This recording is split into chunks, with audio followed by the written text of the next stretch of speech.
Hi guys, welcome back to my another mini blog. দিনটা তো শুরু হলো ব্রেডে বাটার লাগাতে লাগাতে। ব্রেকফাস্টে খাবো বলে এখন বানাচ্ছি আর কি বাটার ব্রেড।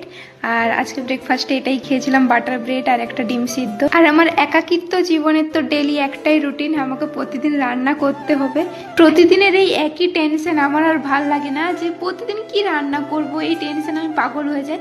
যাই হোক, একটু আইসক্রিম খেয়ে মাথাটা ঠান্ডা করে চলে গিয়েছিলাম স্নান করতে। এক ঝুড়ি প্রোডাক্ট নিয়ে বসে পড়েছি, এখন আমি স্কিন কেয়ার করবো guys.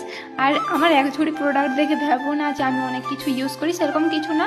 Just toner, moisturiser, sunscreen আর লিপ বাম, এটাই আমার স্কিন কেয়ারের রুটিন, এটাই আমি ডেলি ইউজ করি। এর থেকে বেশি কিছু আমি ইউজ করি না। তো স্কিন কেয়ার তো করে নিলাম, তারপরে এখন আরও টেনশনের বিষয় যে এখন আমাকে রান্না করতে হবে। যে আমার প্রত্যেকদিন ভালো লাগে না রান্না করতে, কিন্তু কিছু করার নেই, তাই সব কিছু সবজি টবজি কেটে রেডি করে নিচ্ছিলাম তাড়াতাড়ি করে। আর তারপরে সব কিছু বাটাবাটিও করে নিয়েছি। আজকে আমি রান্না করব মাছ। তোমরা আমাকে প্রায় দেখো হয়তো চিকেন রান্না করতে, আমি ব্লগে তোমাদেরকে প্রায় দেখাই যে আমি চিকেন করেছি। কিন্তু আজকে আমি মাছ, ভেন্ডি আলুর ঝোল করেছিলাম।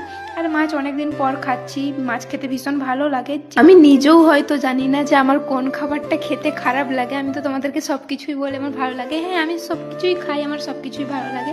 তারপরে আজকে একটু পাঁপড় সেঁকেছিলাম। তোমরা কে কে আমার মতো এরকম পাঁপড় সেঁকে খাও আমাকে কমেন্টে জানিও। তারপরে গোপাল ভাঁড় দেখে তো লাঞ্চটা কমপ্লিট করলাম। আর বিকালের দিকে একটা পার্সেল এসেছিল, তো ওটা রিসিভ করতে গিয়েছিলাম, তার সাথে কিছু খাবার এনেছিলাম।